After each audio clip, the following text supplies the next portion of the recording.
The security alarm screamed the second Gracie bypassed the lock. She had exactly 8 seconds before the backup system engaged.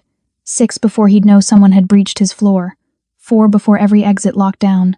She slid through the door as it clicked open, heart hammering against her ribs, the stolen keycard still warm in her palm. The penthouse foyer stretched before her, all glass and steel and the kind of wealth that made people disappear quietly. Somewhere in this fortress, Chi Jung-wook was about to discover his secretary had just hacked her way into his home. The alarm cut off. The silence that replaced it was worse. Gracie stood in the entryway, crimson dress clinging to her like a second skin. Silver clutch gripped tight enough to leave marks on her palm. 21 days. 21 days of being erased. Of watching the man she'd spent 18 months building an empire beside suddenly act like she was furniture. 21 days since he'd overheard her phone call and decided she was a liability instead of a partner. She'd counted every morning she arrived to find her desk cleared of the jasmine tea he used to leave. Every afternoon he'd taken meetings in rooms she was suddenly barred from. Every evening he'd left through the private elevator to avoid passing her office. Tonight, she was done being invisible. Welcome to Ruthless Romance Tales. And honey, you just stepped into something you can't unsee. If you've been riding with me, you know we don't do safe here, we do dangerous. We do addictive. We do the kind of love that brands your soul and refuses to let go. And if you're new, buckle the hell up, because what you're about to witness is a collision so violent, so inevitable, it'll rewrite everything you thought you knew about romance. Hit that like button, like your life depends on it. Subscribe because you're already hooked, and smash that notification bell, because missing what comes next would be a crime. Now let's watch the Dragon of Gangnam lose his mind. The lights in the hallway flickered on. Motion sensors. She wasn't alone anymore. Footsteps. Deliberate. Unhurried. The kind of walk that said the predator had already won. Wook emerged from the corridor like something out of shadow, still in his work clothes, tie loosened, shirt sleeves rolled to his elbows. He looked exhausted. Dangerous. His eyes tracked from her face down the length of red silk, and something shifted in his expression. Not anger. Something raw. His jaw tightened, a muscle jumping beneath skin as he stopped 3 feet away, close enough that she could smell the faint scent of his aftershave mixing with something darker. Whiskey. He'd been drinking. You broke into my home. His voice was quiet. The kind of quiet that preceded violence. Gracie lifted her chin, refusing to back down even though every instinct screamed at her to run. Your firewall was insulting. I expected better from the Dragon of Gangnam. The alarm. I disabled in 4 seconds. You're welcome. She took a step forward, heels clicking against the polished floor. I tried the front door first, Wook. You changed the codes. You changed everything. So I improvised. His eyes narrowed, that sharp intelligence she'd fallen for cutting through the exhaustion. Why are you here? Why do you think? She gestured at herself, at the dress she'd bought months ago, imagining his hands would be the ones taking it off. I have a gala to attend, the Busuzan charity event. You remember charity, don't you? That thing you pretend to care about while laundering money through art auctions. Something flickered across his face. You are not going anywhere in that dress. The words hit her like a physical slap, but she'd spent 21 days preparing for war. Last I checked, you stopped being my boss the day you decided I didn't exist. Gracie. No. She cut him off, voice sharp enough to draw blood. You don't get to say my name like it matters. Not after 3 weeks of nothing. Not after you heard half a conversation and decided I was disposable. His hands flexed at his sides, the only sign he was holding himself back. You said you needed out. I said I needed out of the tax reports, you idiot. Out of the suffocating spreadsheets. Out of pretending to be just your secretary when we both know I'm the reason your syndicate didn't collapse 6 months ago. She took another step closer, invading his space the way he'd invaded every corner of her mind. But you heard what you wanted to hear. You heard betrayal because that's all you know how to expect. The silence stretched between them, thick with 3 weeks of unsaid words. His eyes were black in the dim light, pupils blown wide as they traced the line of her collarbone, the curve of her shoulder. She watched his throat work as he swallowed. I was protecting you, he said finally, voice rough. From what? From me. From this life. From... He stopped, jaw clenching. From everything that's coming. Gracie's stomach dropped. What's coming? But Wook just shook his head, stepping back, putting distance between them like he couldn't trust himself too close. The loss of his proximity felt like cold water. Go home, Gracie. Forget the gala. Forget this. He gestured vaguely at the space between them. Forget me. She laughed, the sound bitter. 3 weeks too late for that, boss. She turned toward the door, her exit, her escape from this mausoleum of almosts. Enjoy your fortress. She made it 2 steps. His hand closed around her wrist, not rough, but firm enough to stop her. The touch burned.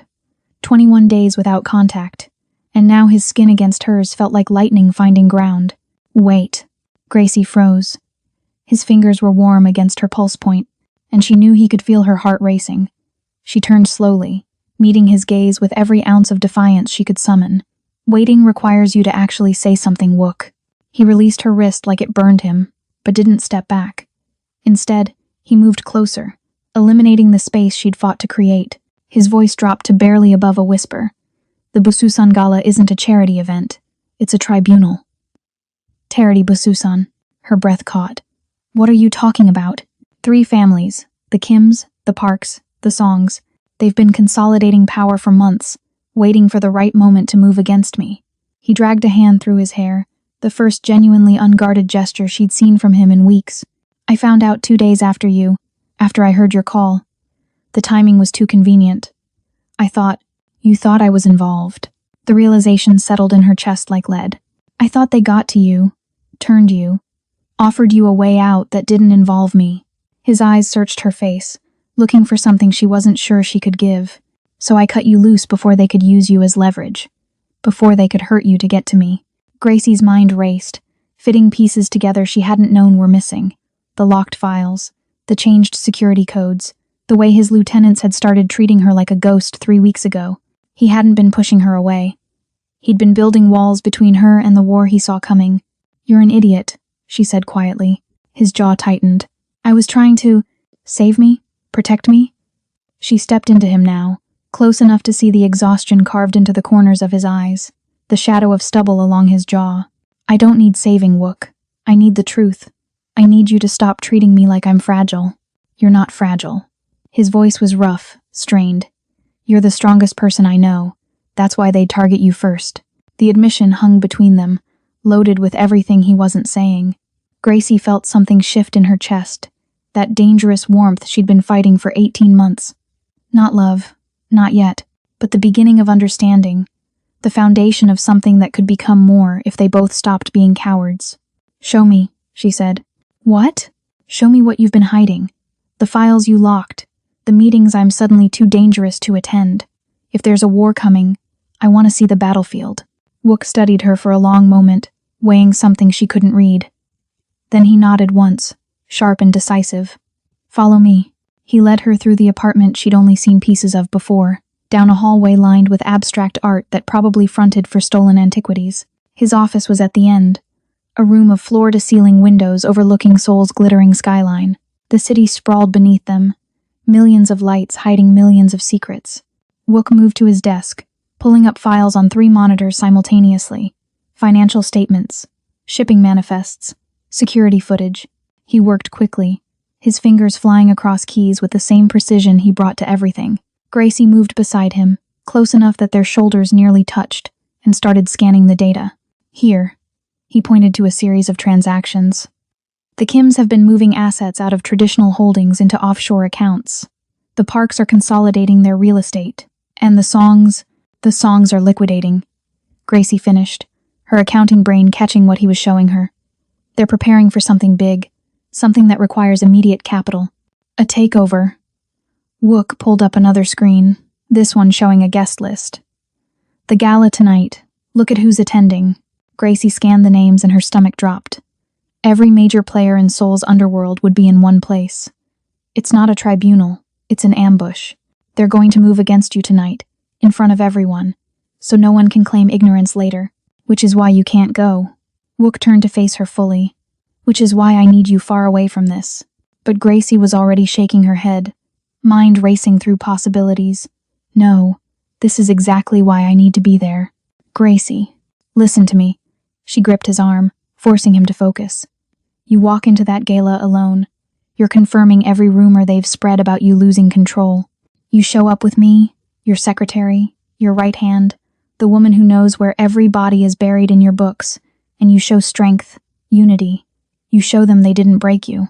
Something shifted in his expression. Not quite hope, but close. You'd do that? Walk into a room full of predators knowing they're planning to tear me apart? Gracie smiled, sharp and dangerous. I've been walking into rooms full of predators since I took this job, Wook. The only difference is tonight I'm wearing better shoes. He almost smiled. Almost.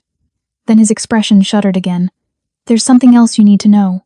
About why they're moving now. About what they think they have on me. What is it? Wook hesitated, and Gracie saw the moment he decided to trust her. Really trust her. They have my brother. The world tilted. Gracie had spent 18 months learning everything about Chijang Wook, and in all that time, he'd never once mentioned family. I didn't know you had a brother. No one does. I sent him to America 5 years ago to keep him safe. Stanford, medical school, a life away from all this. His voice was hollow. The songs found him. They're holding him somewhere in the city. If I don't step down tonight, publicly transfer my territory to them, they'll kill him. And there it was. The real reason for the walls. The silence. The distance. He hadn't been protecting her from the syndicate. He'd been protecting her from becoming another hostage. Gracie's mind was already moving, calculating angles and possibilities. How do you know they actually have him? Wook pulled out his phone, handed it to her. The video was short. A young man, early 20s, tied to a chair in a concrete room. He looked like Wook. Same sharp jawline, same intelligent eyes. But where Wook was hard edges, his brother was softer, unweathered by this life. They sent this yesterday, Wook said quietly. He has 72 hours. After that, he didn't finish the sentence. Gracie handed back the phone, her hand steady even as her mind raced. Then we have 72 hours to find him. We? She met his eyes, letting him see the determination in hers. I told you, I don't need saving, but maybe, just maybe, you do. Gracie moved back to the monitors, her accounting instincts overriding the shock. Show me the timestamp on that video. Wook pulled it up. Yesterday, 3 p.m. And when did they first contact you about this? 4 days ago. Anonymous message. No proof at first, just a threat. His voice was flat, controlled. The voice of a man who'd been holding everything together by sheer will. The video came after I refused to meet their terms. Gracie's mind was already dissecting the timeline, looking for the cracks in their story. She'd spent 18 months learning to read between the lines of financial statements and shell companies. Kidnapping plots followed patterns too. What did they ask for initially? Territory, the shipping routes through Busan port, my stake in the Gangnam real estate holdings. He pulled up a map on the center screen. Everything that matters. And the gala? The deadline. Show up, sign over my assets in front of witnesses, or my brother dies. Wook's jaw tightened. They've structured it perfectly. Either I comply publicly, which destroys my reputation and power base, or I refuse and become the man who let his own blood die. Either way, I lose. Gracie studied the map, her eyes tracing the shipping routes. Something wasn't adding up. Your brother. What's his name? Daejung. He goes by David at Stanford. And you've kept him secret for 5 years. No one in Seoul knows he exists. No one, Wook confirmed. Then how did the songs find him? Gracie turned to face him. Think about it, Wook. Your brother is your most carefully guarded secret. You've spent 5 years making sure no one connects him to you. No shared last name, no contact that could be traced, no money transfers that would raise flags. So how did they suddenly discover him? She watched the realization dawn on his face. Someone told them. Someone close enough to know. Gracie moved back to the monitors, pulling up the financial files. Someone who had access to information even your inner circle doesn't have. When did you last see your brother? 6 months ago. I flew to San Francisco, stayed for a weekend, told my people I was meeting with suppliers. Who knew you were really going to see family? Wook went very still. No one. I didn't tell anyone. But someone followed you. Or tracked you. Or... Gracie stopped, her eyes catching on something in the shipping manifests, a pattern she'd noticed weeks ago but hadn't thought was important. Wook, these container numbers, the ones flagged for inspection last month. Who authorized the route changes? My logistics manager, Kim Suk-jin. Why? Gracie's fingers flew across the keyboard, pulling up personnel files. Because Kim Suk-jin's sister married into the Song family 18 months ago, right around the time I started working for you.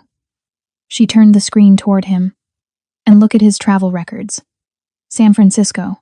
6 months ago. Same week you were there. The silence in the office was deafening. Wook stared at the evidence, his expression shifting from shock to something cold and lethal. He's been feeding them information for over a year, which means they've been planning this for over a year. Gracie pulled up more files, her heart racing. They didn't just find your brother, Wook. They've been building a case against you, gathering leverage, waiting for the perfect moment to strike. The gala isn't the beginning. It's the finale. Wook moved beside her, close enough that she could feel the tension radiating off him. If Kim's been reporting to them for 18 months, they know everything. Every deal, every shipment, every he stopped, they know about you. The words hung between them, heavy with implication. If the songs knew about Gracie, if they'd been watching her as long as they'd been watching Wook, then tonight wasn't just about his brother. It was about eliminating every piece on the board that mattered to him. That's why you cut me out, Gracie said quietly. 3 weeks ago, you didn't just hear my phone call. Something else happened.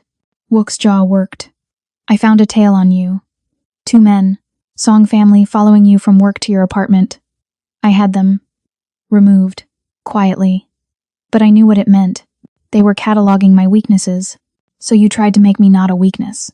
Gracie felt something shift in her chest, that dangerous warmth spreading despite the situation. He hadn't been pushing her away because he didn't care. He'd been trying to save her life, by making me irrelevant. By making them think you were irrelevant. Wook corrected. If you were just a secretary I'd fired, someone who walked away angry, you'd be worthless as leverage. They'd leave you alone. Except I didn't walk away. No, he said softly. You broke into my home wearing a dress designed to make me lose my mind.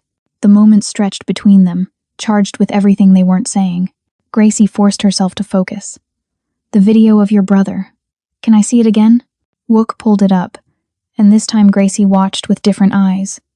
Not just watching the brother, but analyzing the background. The concrete walls, the industrial lighting, the faint sound of water dripping somewhere off-screen. This isn't a warehouse, she said suddenly. Listen, that's not water dripping. That's condensation. From climate control. And look at the wall behind him. That's not concrete. It's painted to look like concrete, but you can see the seam of the panels. Wook leaned closer, squinting at the screen. What are you saying? I'm saying your brother isn't being held in some abandoned building. He's somewhere with climate control, with constructed walls, with production value. Gracie's mind raced. This video was staged. Professional. Like they wanted you to see exactly what they wanted you to see. You think he's already dead? No. Gracie turned to him. I think he was never kidnapped at all.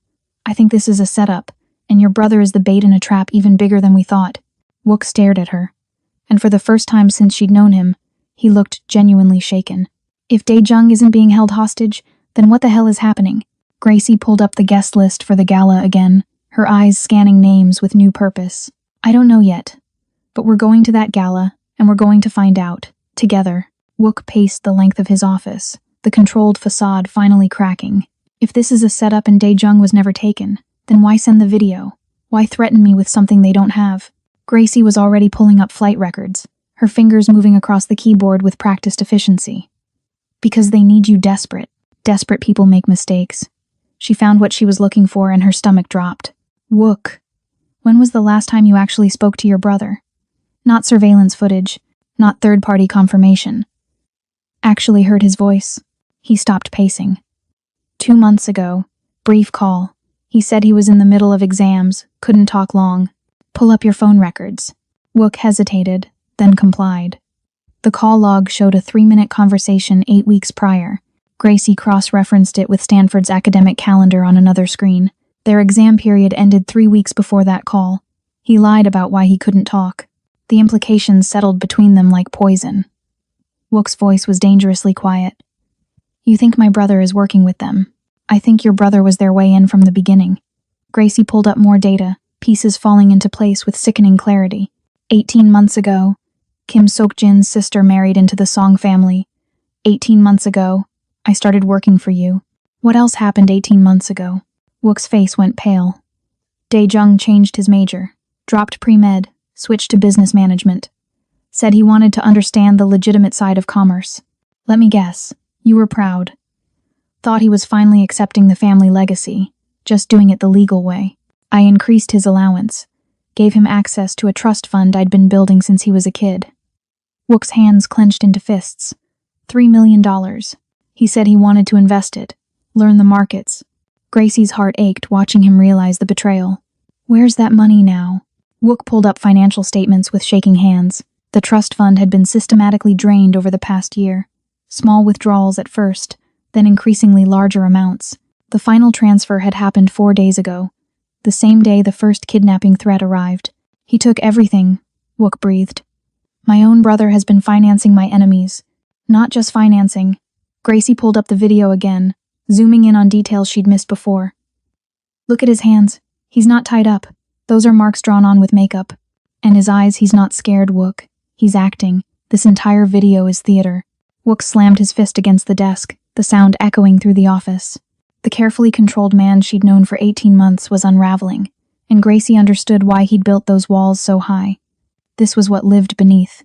Rage, pain, the kind of betrayal that reshaped a person. Why? His voice cracked. I gave him everything. I kept him safe, kept him clean, gave him the life our father never could. Why would he do this? Gracie moved closer, close enough to touch, but not touching. Because the songs offered him something you couldn't. A throne. They've probably promised him control of your territory once you're gone. He doesn't want to be the protected little brother anymore. He wants to be the dragon. The analysis was brutal but necessary. Wook needed to see clearly, to understand the full scope of what they were facing. This wasn't just a territorial grab. It was a coup orchestrated by his own blood. The gala, Wook said after a long moment, his voice steadying. If Daejung is part of this, he'll be there. Probably. He's the final proof that you're broken. They'll want him visible, want everyone to see that even family abandoned you. Gracie pulled up the guest list again. But here's what they don't know. We figured it out. We have 4 hours before that event starts, and they think you're walking in blind and desperate. Wook finally looked at her, really looked at her, and something shifted in his expression. You could still walk away. This isn't your fight. These aren't your enemies. They followed me for weeks. They cataloged me as one of your weaknesses. They made it my fight, the moment they decided I mattered. Gracie held his gaze. Besides, I didn't spend 18 months building this empire just to watch it fall because your brother has daddy issues. A ghost of a smile crossed his face. You're terrifying when you're angry. You have no idea. She glanced at the clock. We need a plan. Walking into that gala knowing what we know gives us an advantage, but only if we use it right. They're expecting you broken. We give them broken. What do you mean? Gracie's mind was racing through scenarios, calculating risks and payoffs. You show up defeated, willing to sign over everything, make them think they won. And then? Then we prove your brother isn't kidnapped by having him walk into the room alive and well, in front of everyone, destroy their leverage, destroy their credibility, and turn their tribunal into your coronation. She pulled up building schematics for the gala venue. But first, we need to figure out their endgame. Because if Daejung is working with them, if he's been planning this for 18 months, then tonight isn't about taking your territory. It's about taking your life. Wook studied the schematics, his strategic mind reasserting itself. The ballroom has 4 exits, 2 public, 2 service corridors. If they're planning an assassination, they'd need to control all exits. Make sure you can't run. Gracie zoomed in on the service corridors, which means they have people planted as staff, security, maybe even catering. We can't trust anyone at that venue. No, Gracie agreed. We can't, which is why we're bringing our own insurance. She turned to him. You said you had Kim's men removed when they were following me. Who did you use? My personal security team. 3 men I've trusted for years. Can they be ready in 4 hours? They can be ready in 1. Gracie nodded, the plan solidifying in her mind. Then here's what we do. You show up ready to surrender. I show up as your date, the secretary you tried to cut loose but couldn't let go. We play the part they expect. Broken boss, loyal woman. Meanwhile, your men are already inside, identifying threats and blocking exits. And when Daejung shows himself, we expose him. Not with accusations, but with proof. Bank records, flight logs, the staged video forensics. She met his eyes. We destroy him the same way he tried to destroy you. Publicly, brutally, so thoroughly that even the families backing him will cut their losses. Wook was quiet for a long moment. Then, this could still go wrong. They could kill us both. They could, Gracie admitted. But at least we'd go down fighting together. The next 2 hours moved like clockwork. Wook made calls in rapid Korean, his voice clipped and authoritative as he summoned his security team. Gracie worked the financial angle, building a digital portfolio of evidence that would be impossible to refute. Bank transfers, travel records, the trust fund depletion timeline, every piece of proof that Dae-jung had been systematically betraying his brother. She was deep in the code of a shell corporation when Wook appeared beside her with a garment bag. "You can't wear that dress," he said. Gracie looked down at her crimson silk, the dress she'd chosen specifically to get his attention. "Why not?" "Because every eye in that room will be on you, and I need them focused on me." He unzipped the bag, revealing something that made her breath catch. Deep emerald green, structured and elegant, with a neckline that suggested without revealing, "This says partner, yours says distraction." She took the dress, feeling the weight of expensive fabric. "You keep evening gowns in your office?" "I keep options." His eyes met hers. "I had this made 3 months ago. Planned to give it to you for the company anniversary dinner, before everything went wrong." The admission hung between them, intimate and unexpected. 3 months ago, he'd been thinking about her, planning for her, imagining her beside him at company events. Gracie felt that dangerous warmth spread through her chest again, the foundation of something real taking shape. "I'll change," she said quietly. "But you owe me an explanation about why you have my exact measurements." A hint of color touched his cheeks. "You'd be surprised what a good tailor can estimate from observation." "You've been observing me?" "For 18 months, he admitted. "Every day." The honesty in his voice made something shift inside her. This wasn't the controlled crime boss or the distant employer. This was a man who'd been carrying feelings he thought he couldn't afford, protecting someone he cared about the only way he knew how, by pushing them away. Gracie took the dress and headed toward the private bathroom connected to his office. "Don't hack into anything important while I'm gone." "That's your job," he called after her. She changed quickly, the green silk sliding over her skin like water. The fit was perfect, almost unsettling in its precision. When she emerged, Wook had changed too. Black suit, sharp lines, the uniform of a man going to war, but his eyes when he saw her held something softer. "You were right about the measurements," Gracie said, smoothing the fabric over her hips. "Creepy, but accurate. I prefer thorough." He moved toward her, holding out a slim black case. "One more thing." Inside was a necklace, not diamonds or pearls, but something far more practical. A thin silver chain with a pendant that looked decorative but wasn't. Gracie recognized the shape immediately. "Is that a panic button?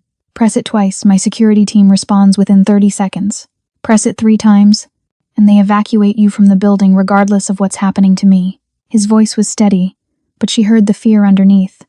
"I need to know you have a way out." Gracie took the necklace, feeling the weight of what he was offering. Protection. Escape. The choice to save herself even if it meant leaving him behind. She fastened it around her neck, the metal cool against her skin. "I'm not using this," she said. "Gracie, I'm not running, Wook. Whatever happens in that ballroom, we face it together." That was the deal. He studied her face, searching for doubt he wouldn't find. Finally, he nodded. "Then we need to talk about what happens when Dae-jung sees us together. He'll know something's wrong." "Good." Gracie pulled up the gala seating chart on her phone. "Let him be nervous. Let him wonder what we know. Nervous people make mistakes too." "You're enjoying this," Wook observed, something almost like admiration in his voice. "I'm enjoying finally being included." She zoomed in on the main ballroom layout. "Your brother will expect you broken and alone. Instead, you walk in with me, confident and collected. It changes the entire dynamic." Wook's phone buzzed. He checked it, and his expression shifted. "My security lead just sent confirmation. They've identified 8 Song family members working the venue tonight. 4 as servers, 2 as valet, 2 in the kitchen. 8 people positioned to control the environment." Gracie's mind raced through the implications. That's not just security for an ambush. That's staging for something bigger. "What are you thinking?" "I'm thinking they don't just want you dead, Wook. They want it public and humiliating. They want your death to be a message to every other syndicate in Seoul." She looked up at him. "Which means the actual attack won't come during dinner. It'll come during speeches, when everyone's watching." Wook went very still. The Song family patriarch is scheduled to give a toast, 20 minutes into the event. Tradition. Perfect cover for an execution. Gracie pulled up the venue's technical specifications. "Is the event being recorded?" "Always. The family's like documentation of their charitable endeavors. Then that's when it happens. Cameras rolling, witnesses everywhere, no way to deny or cover it up. Your brother probably arranged for you to be giving a response speech, accepting your defeat gracefully in front of Seoul's elite. And when I stand up to speak, someone shoots you. Your brother looks horrified. The songs claim it was a rogue element, someone with a personal vendetta. They promise to hunt down the killer while quietly absorbing your territory. Clean, public, and legally defenseless. The plan was elegant in its brutality.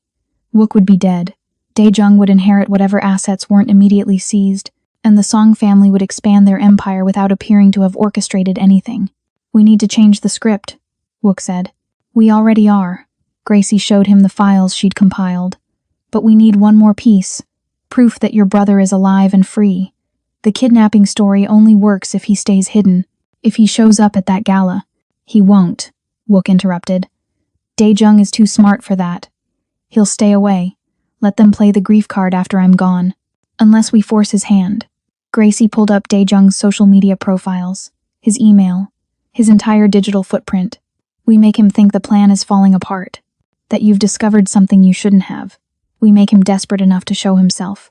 Wook looked at the screens, understanding dawning. "You want to draw him out. I want to prove he was never taken. And the only way to do that is to make him break cover." She met Wook's eyes. "Can you send him a message? Something only the two of you would understand?" Wook's jaw tightened, but he nodded. He pulled out his phone and typed carefully, showing Gracie the screen before sending. "Remember what Father used to say about loyalty? I finally understand. See you soon, brother." The message was innocuous to anyone intercepting it. But Gracie saw Wook's hands shake slightly as he hit send. "What did your father say about loyalty? That it's worth more than blood?" Wook's voice was hollow. "Dae-jung will know I'm telling him I know, and he'll panic." They waited. 30 seconds. 1 minute. 2. Then Wook's phone buzzed with a response. "Some lessons take time to learn, Hyung. See you tonight." Gracie felt ice slide down her spine. "He's going to be there. He's going to try to kill me himself," Wook corrected. "That's what the message means. He's done hiding." The car ride to the Shilla Hotel was silent except for the city sounds filtering through bulletproof glass. Wook sat rigid beside her, his face carved from stone. Gracie could see him retreating into the shell he'd built over years of survival, the armor that turned men into legends and brothers into enemies. She reached across the seat and took his hand. He flinched, startled. Then his fingers closed around hers with almost bruising force. They didn't speak. Words felt inadequate for what was coming. Instead, Gracie traced small circles on the back of his hand with her thumb, a gesture so simple it felt revolutionary. 18 months of professional distance, 3 weeks of silence, and now they were holding hands like teenagers on the way to face his brother's betrayal. "When this is over," Wook said quietly, "I'm taking you somewhere far from Seoul. Running away isn't your style." "Not running, regrouping." His thumb brushed across her knuckles. "I need you to know that regardless of what happens tonight, you were right. About the walls. About trying to protect you by pushing you away. I was a coward." Gracie squeezed his hand. "You were scared. There's a difference." "Is there?" "Cowards don't walk into rooms where their own brother is planning to kill them. Cowards run." She turned to look at him, taking in the sharp line of his jaw, the exhaustion around his eyes, the vulnerability he was allowing her to see. "You're many things, Chi Jang-wook, but a coward isn't one of them." The car pulled up to the hotel entrance, where cameras flashed and Seoul's elite emerged from luxury vehicles in designer clothes worth more than most people's annual salary. Gracie felt Wook's hand tighten once more before he released her. "Remember," he said, his voice dropping into the authoritative tone she knew so well. "Stay close. Don't accept any drinks you didn't watch being poured. And if anything feels wrong, I press the panic button and your men extract me. I know." She adjusted the necklace, feeling the weight of the pendant. "But I'm not leaving without you, Gracie. Non-negotiable." She met his eyes. "We go in together, we leave together. That's the deal." His jaw worked, but he nodded. The driver opened the door, and suddenly they were stepping into the glare of camera flashes and polite smiles that hid sharp teeth. Gracie felt Wook's hand settle on the small of her back, warm through the green silk, possessive and protective at once. The whispers started immediately. She could feel eyes tracking them as they moved through the entrance, hear the speculation rippling through the crowd. The dragon of Gangnam, who everyone expected to arrive broken and alone, had shown up with a woman on his arm. Not just any woman, but his secretary, the American accountant who'd been conspicuously absent from his side for weeks. Gracie kept her chin high and her expression serene, playing the role of the supportive partner even as her mind catalogued everything. Security positions, exit routes, faces that showed too much interest or too little surprise. She spotted 3 of the Song family servers within the first minute, recognized the controlled way they moved, the constant scanning of the room. "They're nervous," she murmured to Wook. "Good." The ballroom was excessive even by Seoul's standards. Crystal chandeliers caught light from hundreds of candles, reflecting off silk wallpaper and polished floors. Round tables filled the space, each one a careful arrangement of allies and enemies forced to break bread together under the guise of charity. Gracie spotted their assigned seats near the front, close to where the speeches would be given, close to where Wook was supposed to die. "Mr. Chi." A smooth voice cut through the ambient noise. "How unexpected to see you." Gracie turned to find an older man approaching, his silver hair impeccable, his smile practiced. She recognized him from Wook's files. Song Tae-yang, the patriarch of the Song family, the man who'd orchestrated this entire trap. Wook's hand remained steady on her back. "Mr. Song, thank you for the invitation." "Of course. We were concerned when you didn't RSVP." Song's eyes slid to Gracie, assessing. "And you've brought a guest. How delightful." "My secretary, Gracie Edward." Wook's introduction was smooth, giving nothing away. "She insisted on accompanying me tonight." "Did she?" Song's smile widened, but his eyes remained cold. "How loyal." One does appreciate loyalty in these uncertain times. The word loyalty hung between them like a blade. Gracie felt Wook tense infinitesimally beside her, the only sign he'd caught the reference to his earlier message to Dae-jung. "Miss Edward," Song continued, "I don't believe we've been formally introduced, though I've heard much about your talents with numbers." "All boring spreadsheet work," Gracie said lightly, offering her hand. "Nothing as exciting as running a family empire." Song's handshake was brief, his palm dry and cool. Modesty. How refreshing. He turned back to Wook. "We'll be starting speeches in about 15 minutes. I do hope you'll say a few words. It would mean so much to everyone here." "Of course," Wook replied evenly. "I have much to say." Something flickered behind Song's eyes, surprise, maybe, or concern. He'd expected Wook defeated, not composed. The script was already changing, and they all knew it. "Excellent. Please enjoy the champagne. It's a 2012 Dom Perignon. Quite rare." Song nodded politely and moved away, but Gracie noticed how his eyes tracked them even as he greeted other guests. "He knows something's wrong," Gracie whispered once they were alone. "He's wondering why I'm not begging for my brother's life." Wook guided her toward their table. Let him wonder.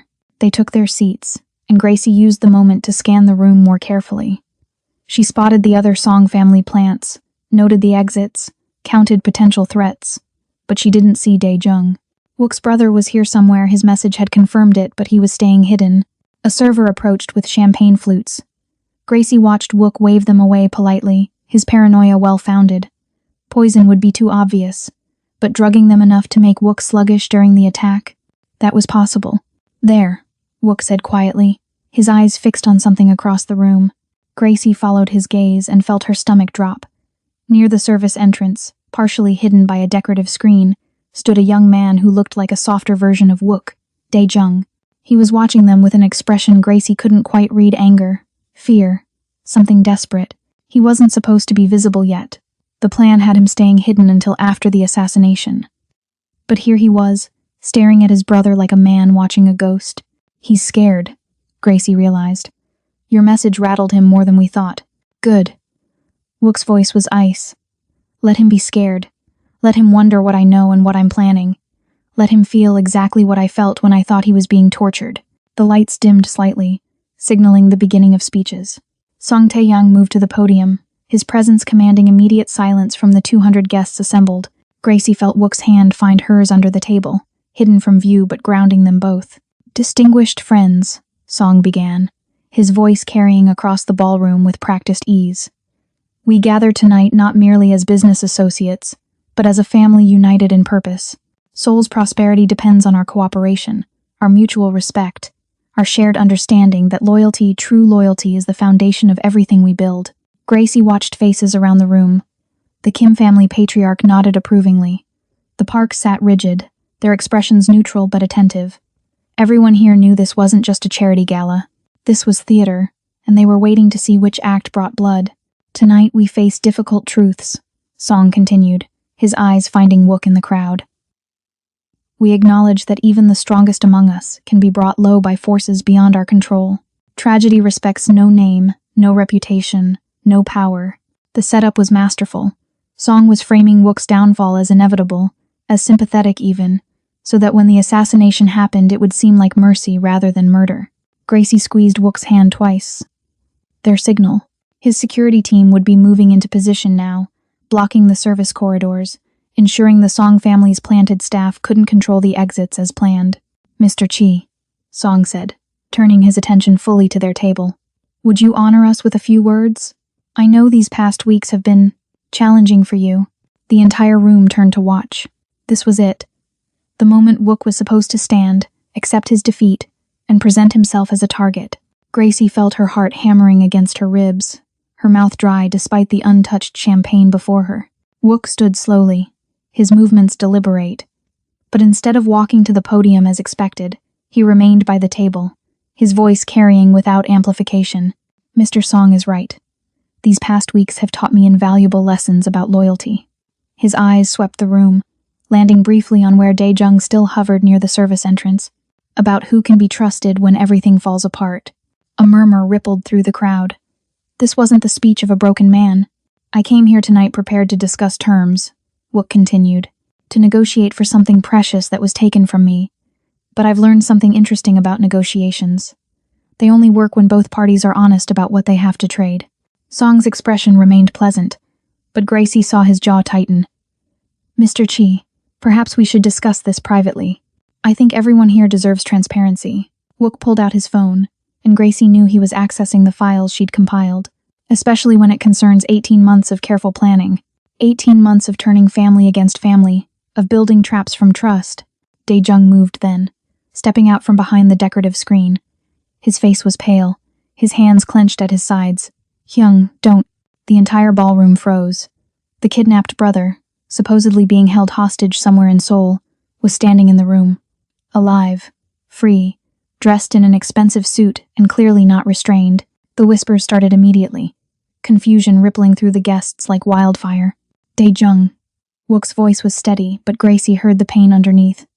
I wondered when you'd show yourself. Song Tae-young's pleasant mask cracked. This is highly irregular. Mr. Chi, your brother's presence here doesn't change. It changes everything. Gracie interrupted, standing beside Wook. She pulled out her own phone, projecting financial records onto the large screen behind the podium meant for charity presentations. Because a kidnapped man can't systematically drain a $3 million trust fund over 12 months. He can't change wire transfer patterns to match Song family accounts. And he certainly can't pose for staged hostage videos in a production studio rented under his own name. The evidence filled the screen. Bank statements, property records, the video of Dae-jung kidnapped, with metadata showing it was filmed 3 days ago in a studio in Gangnam, not some warehouse. Flight records proving Dae-jung had been in Seoul for the past 2 weeks, not California. The room erupted in shocked conversation. Phones came out, photos were taken, the documentation spreading in real time across Seoul's criminal underground. Dae-jung's face twisted with rage. You don't understand. You never understood. I spent my whole life being the protected one. The clean one. The one who had to stay away while you built an empire on our father's blood money. I didn't want protection. I wanted power. So you sold yourself to the Songs, Wook said quietly. Sold me. Sold 18 months of my life and called it ambition. I called it survival. Dae-jung moved closer, and Gracie saw 2 of the Song family servers shifting position, hands moving toward concealed weapons. You were always going to fall, Hyung. I just made sure I wouldn't fall with you. Song Tae-yang raised his hand, a signal Gracie recognized too late. The servers moved, drawing guns with terrifying speed. But they weren't aiming at Wook. They were aiming at Dae-jung. The younger man's eyes went wide with confusion, then fear. What are you? We had a deal. We had an arrangement? Song corrected coldly, which you just violated by revealing yourself before the appropriate time. You've become a liability, Mr. Chi, just like your brother. Gracie understood in a flash of horrible clarity. This was never about Dae-jung inheriting Wook's empire. The Songs had used the younger brother to destabilize Wook, to gather intelligence, to build their trap. But they'd never intended to let either brother survive. Dae-jung was always going to be disposed of after serving his purpose. The fool had betrayed his family for people who saw him as nothing more than a useful tool. No one fires a weapon in this room. Wook's voice cut through the chaos. His own security team emerged from their positions, guns drawn, trained on the Song family servers. The standoff was immediate and deadly. A dozen weapons aimed across the ballroom with Seoul's elite caught in the crossfire. Song Tae-young smiled, and it was the coldest thing Gracie had ever seen. Mr. Chi, you've made this far more complicated than necessary. Lower your weapons, accept the inevitable, and perhaps I'll let your brother die quickly. Or, Gracie said, her voice surprisingly steady despite the guns and chaos. You could explain to everyone here why you're so desperate to kill both brothers. What are you really afraid of, Mr. Song? The patriarch's eyes snapped to her, and in that moment, Gracie saw genuine fear flash across his face. There was something else, something they still hadn't uncovered, something worth killing two men in front of witnesses to protect. What did you find? Wook asked, immediately understanding. Gracie pulled up one final file, the one she'd discovered in the last hour before they left. I found the real reason the Songs wanted your territory. Gracie's voice cut through the standoff with surgical precision. The Song family is bankrupt, completely, catastrophically insolvent.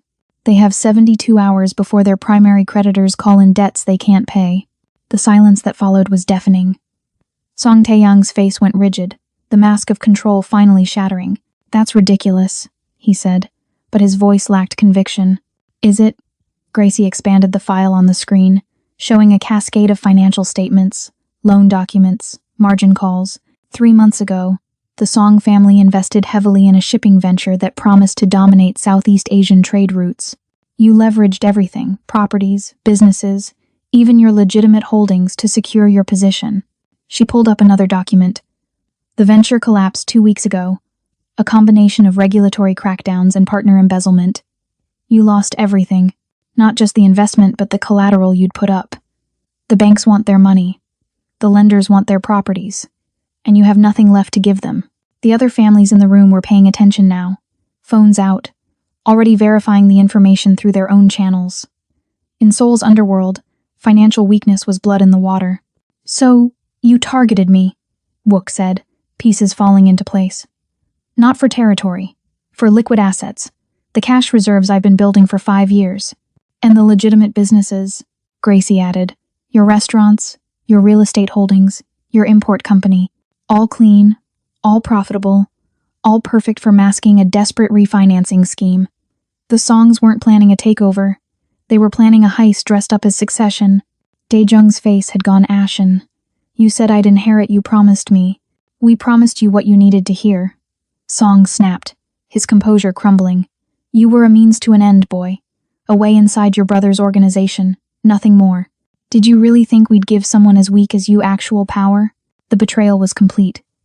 Dae-jung had sold out his brother for promises that were always lies, had become exactly the kind of pawn he'd claimed he didn't want to be. You're ruined, the Kim family patriarch said, standing from his table. His voice carried the weight of judgment. The Song family is finished. No one here will deal with you after this. You lied about your financial position, you attempted murder in front of witnesses, and you used a child against his own blood. We're not finished, Song snarled. He turned to his servers, the ones with guns still drawn. Kill them. Kill both brothers now.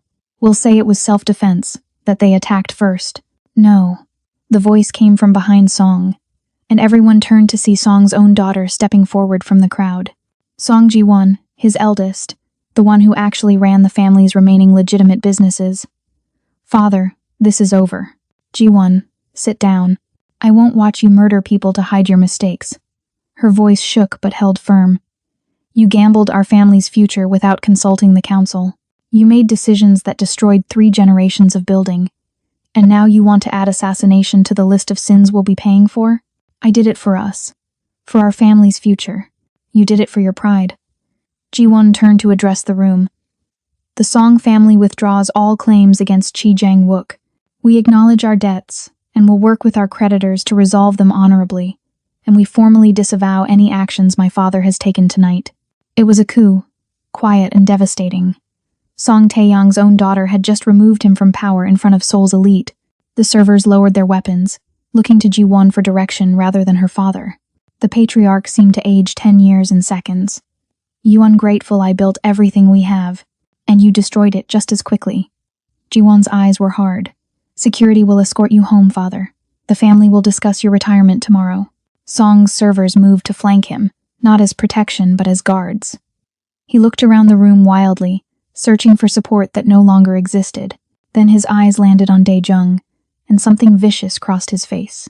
At least I didn't waste my life protecting someone who hated me. He spat at Wook. Your brother wanted you dead, Chi. Dreamed about it, planned it. Every smile, every call, every year you thought you were saving him, he was plotting against you. How does that feel? The cruelty was designed to wound, and Gracie saw it land. Wook's expression flickered, pain breaking through his control before he locked it down again. But Dae-jung spoke first, his voice small and broken. I didn't hate you, Hyung. I hated that I needed you, that I'd always be the protected one, the saved one, the weak one. He looked at his brother across the ballroom, tears streaming down his face. I wanted to be you so badly it made me destroy us both. The confession was raw, honest, and far too late. Wook stared at his brother, and for a moment Gracie saw the calculation in his eyes, the weighing of betrayal against blood, of 18 months of deception against 20 years of brotherhood. She couldn't read which way the scales would tip. You're not my brother anymore, Wook said finally, his voice empty. The boy I protected died the day he decided loyalty was negotiable. I don't know who you are, Dae-jung, but you're not my family. Dae-jung flinched like he'd been struck. Please, leave Seoul. Wook's tone was final. Tonight, take whatever money you have left from betraying me and disappear.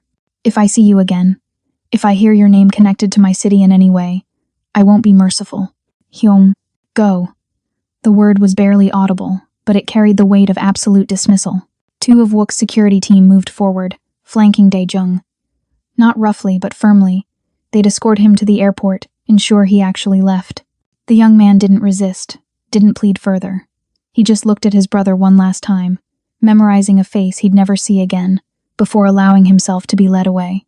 The ballroom slowly came back to life, conversations resuming in hushed tones. The Kim and Park families were already leaving, wanting no further association with the evening's scandal. Others lingered, fascinated by the drama or calculating how the power shift would affect their own positions. Gracie felt Wook's hand find hers again, trembling slightly. We should go, she said softly. He nodded, unable to speak. They moved toward the exit together, security team forming a protective circle around them. As they passed Ji-won, the Song daughter met Gracie's eyes. Thank you, Ji-won said quietly. For the truth. Gracie just nodded. Some revelations were necessary, even when they destroyed everything in their path. The car ride back was nothing like the journey there. Wook sat rigid against the window, staring at Seoul's lights without seeing them. His hand had released hers the moment they'd entered the vehicle, retreating into himself in a way that made Gracie's chest ache. She didn't try to force conversation. Some silences were necessary for survival. They didn't go to his building. Instead, the driver took them to a place Gracie had never been, a small apartment in Itaewon, unassuming and anonymous among the neighborhood's chaotic mix of expats and locals. Wook's safe house, she realized. The place he went when he needed to disappear. Inside, it was sparse. Functional furniture, minimal decoration, everything designed for temporary refuge rather than living. Wook moved to the window, looking out at the street below, his shoulders carrying a weight that hadn't been there even 3 hours ago.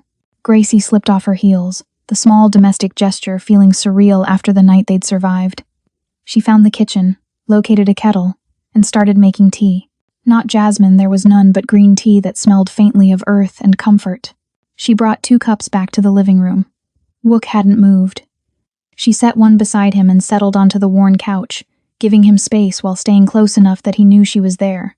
Minutes passed. Maybe 10, maybe 30. Time felt elastic. I taught him to ride a bike, Wook said finally, his voice barely audible. He was 7. Scraped his knee so badly it bled through his pants. He cried, said he wanted to stop. I told him every dragon falls before they learn to fly. Gracie waited, sensing there was more. He looked at me like I was everything, like I had all the answers. Wook's reflection in the window showed a man being hollowed out by memory. I spent 15 years making sure he never had to learn what I learned, never had to see what I saw. and he hated me for it. He hated himself, Gracie corrected gently. You were just the mirror. Wook turned then, his eyes red-rimmed but dry. You should leave. Go back to your apartment, pack your things, fly back to Chicago. This. He gestured vaguely at the space between them. Whatever we started tonight, it was adrenaline and proximity. You don't want this life, Gracie. You deserve better than a man whose own brother would rather see him dead. The words were designed to push her away, the same pattern he'd used 3 weeks ago. Protection disguised as rejection. But Gracie had learned to read him now, to see past the armor to the fear underneath. You don't get to decide what I deserve, she said, setting down her tea. And you definitely don't get to tell me my own feelings are just adrenaline. Then what are they? His voice cracked slightly. Because I don't know what this is, Gracie. I don't know how to do this. This? Care about someone who isn't blood. Trust someone who has every reason to walk away. He moved toward her, slowly, like approaching something fragile. I'm not good at this. Relationships. Vulnerability. I built walls because walls kept me alive. I know. Gracie stood, meeting him halfway. I've spent 18 months watching you build them, brick by brick. I've cataloged every defense mechanism, every retreat into control, every moment you chose safety over connection. Then you know I'm a terrible bet. The worst, she agreed. You're emotionally constipated, professionally dangerous, and you have family trauma that would make therapists weep. She reached up, touching his face with gentle fingers. But you also left me jasmine tea every morning for 6 months before you found the courage to say good morning. You've been observing me for 18 months because you were too scared to ask me to dinner. And tonight, you chose honesty over empire. His hand came up to cover hers, holding it against his cheek. I'm going to disappoint you. Probably. Gracie let herself smile. I'm going to frustrate you. I'll hack into things you don't want me seeing. I'll question your decisions. And I'll refuse to be protected when I should be. You're doing that already. Then you know what you're getting into. They stood like that, foreheads almost touching, breathing the same air. It wasn't a kiss, wasn't a declaration. It was something more fundamental, a choice to stay when leaving would be easier, an acknowledgement that what existed between them was real enough to be worth the risk. I don't know how this ends, Wook whispered. Neither do I. Gracie felt the truth of it settle between them. But I know I want to find out. If you do. His answer came in the form of his arms wrapping around her, pulling her close in an embrace that felt like surrender and victory at once. She felt him shake slightly, the adrenaline and control finally breaking, and she held him through it. Held him while he processed what his brother had done, what he'd lost, what he'd chosen to save. They stayed like that until the tea went cold, and the city outside shifted into late night. Eventually, Wook pulled back enough to look at her. Stay tonight, he said. Just stay. Where? He gestured to the couch. Here, I'll take the bedroom. I just don't want to be alone. It was the most honest thing he'd ever said to her. Gracie nodded, understanding that intimacy wasn't always physical. Sometimes it was just sharing space with someone who understood your silence. She settled onto the couch while Wook disappeared into the bedroom. He emerged minutes later with a blanket, draping it over her with a care that made her throat tight. Thank you, he said quietly. For tonight. For everything. We're partners, remember? That's what you told the Song family. I meant it. I know. She caught his hand before he could retreat. Wook, we're going to be okay. Not tonight, maybe not for a while, but eventually we'll be okay. He nodded, not trusting his voice, and squeezed her hand once before letting go. She watched him disappear into the bedroom, door left slightly ajar, another gesture of trust, of not wanting barriers between them. Gracie lay back on the couch, exhaustion finally hitting her. Her phone buzzed, a message from an unknown number. She almost ignored it, then curiosity won. The game isn't over, Miss Edward. Tell the dragon to watch the news tomorrow. A friend. Her blood went cold. She sat up, reading the message again, looking for context that wasn't there. Who was this? What game? What would be on the news? She thought about waking Wook, then hesitated. He'd just survived his brother's betrayal. He needed rest. Whatever this was, it could wait until morning. But as she lay back down, trying to sleep, Gracie couldn't shake the feeling that they'd won the battle but missed something crucial about the war. Morning came with the sharp clarity that follows surviving something you weren't sure you would.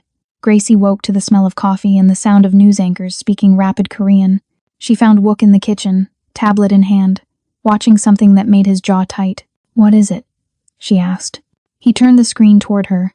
News footage from last night's gala. Not the confrontation that had been kept surprisingly quiet by the families involved, but something else entirely. Security footage from outside the venue showing Song Tae-young being arrested by Korean prosecutors as he left. Financial crimes, wire fraud, tax evasion, 20 years worth of evidence that had apparently been anonymously submitted to authorities overnight. Ji-won, Gracie realized. She didn't just remove him from power, she made sure he'd never come back. There's more. Wook switched to another article. The Song family's bankruptcy was now public, their assets being liquidated to pay creditors. But buried in the financial disclosures was something else, evidence that Song had been embezzling from his own family for years, funneling money into private accounts while claiming business losses. His children hadn't just lost their empire. They'd discovered their father had been stealing from them all along. "The message," Gracie said suddenly, pulling out her phone. "Last night, someone sent me a message saying to watch the news." Wook took her phone, reading the text. His expression shifted through several emotions before landing on something that might have been grudging respect. "This number. It's registered to a law firm that Ji-won's family uses. She tipped us off, warned us this was coming, or thanked us." Wook set down the phone. "We exposed her father's desperation, gave her the evidence she needed to take control. In Seoul's hierarchy, that's a debt." Gracie processed this, understanding the implications. So the Song family isn't an enemy anymore. The Song family is rebuilding under new leadership. And Ji-won is pragmatic enough to know that former enemies make better allies than destroyed ones. He paused. "She sent a formal message this morning through proper channels. She wants to discuss a partnership, business only, legitimate ventures. She's trying to clean up what her father corrupted." It was the final piece falling into place.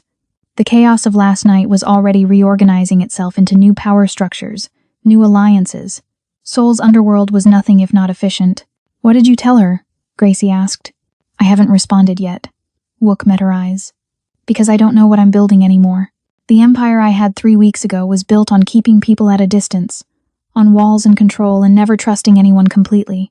That empire is what made my brother hate me, what made me push you away." He moved closer, and Gracie saw exhaustion mixed with something else in his expression. Hope, maybe. Or the beginning of it. "I want to build something different," he continued. "Something that doesn't require me to sacrifice everyone I care about for survival. But I don't know if that's possible in this life." Gracie thought about the past 18 months. The slow building of trust, the careful dance around feelings neither of them knew how to name. The 3 weeks of silence that had nearly destroyed them both. The night that had tested everything they were and could become. "What if it's not about the life?" she said slowly. "What if it's about who you choose to live it with?" Wook studied her face, searching for something. "You're saying you want to stay. Build this with me. I'm saying I've spent 18 months helping you build an empire. I'd like to try building something that doesn't require so many walls." She stepped closer. "A partnership. Real one. Where you stop trying to protect me from your world and let me help you transform it instead. You want to reform a criminal syndicate. I want to evolve one. Ji-won has the right idea, legitimate businesses, clean money, power that doesn't require blood. We have the resources. We have the connections. And now, apparently, we have potential allies who want the same thing." She smiled slightly. "Besides, someone needs to make sure you don't go bankrupt trying to be noble." He almost laughed, the sound rusty but genuine. "You're suggesting we become legitimate business people. I'm suggesting we become smart ones. Keep what works, discard what's poisoning us, and build something that won't turn your future children against you." The mention of future made something shift in his expression. Not fear this time, but possibility. The idea that there could be a future beyond survival, beyond the next threat. "This won't be easy," he warned. "The families won't all accept changes. Some will fight to keep things as they are. Good thing I enjoy a challenge." Gracie held out her hand. "Partners?" Wook looked at her offered hand, then at her face, then back. When he took it, his grip was firm and sure. Partners, in everything.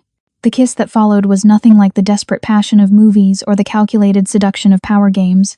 It was gentle and uncertain and real, two people figuring out how to be vulnerable together, how to build something neither of them had blueprints for. When they pulled apart, Wook kept her close. "I still don't know if I deserve you." "You don't," Gracie agreed cheerfully. But I'm choosing you anyway. That's how this works. Choosing me is going to be complicated. Everything worth having is. He smiled then, genuine and unguarded, and Gracie realized she'd never actually seen him smile before. Not like this. Not without the weight of performance or control. They stood together in the small kitchen of his safe house, Soul waking up outside, and made silent promises about the empire they'd reshape together. Not perfect, not innocent, but honest in a way neither of them had known was possible. Gracie's phone buzzed. A message from Jiwon. I assume breakfast means agreement? There's a cafe in Gangnam, we should discuss terms. Bring your accountant. She showed it to Wook. She's not subtle. She's efficient. That's worth respecting. He paused. Are we really doing this? Building a reformed criminal enterprise with your ex-enemy's daughter while figuring out if what we have is real? Gracie grinned. Absolutely. What could possibly go wrong? Wook pulled her close again, resting his forehead against hers. Everything. But at least we'll face it together. And somehow, that was enough. The strongest partnerships are built not in moments of triumph, but in the quiet choice to stay when leaving would be easier. Trust isn't given, it's constructed, brick by brick, from honesty that costs us something. Thank you so much for staying with Gracie and Wook through this wild journey.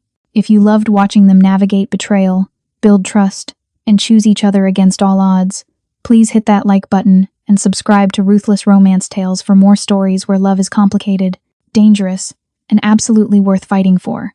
Drop a comment telling me which moment had you holding your breath. Was it the gala confrontation, the brothers' betrayal, or that final choice to build something new together? Your support means everything, and I can't wait to bring you the next story. Until then, remember, the best love stories aren't about perfect people.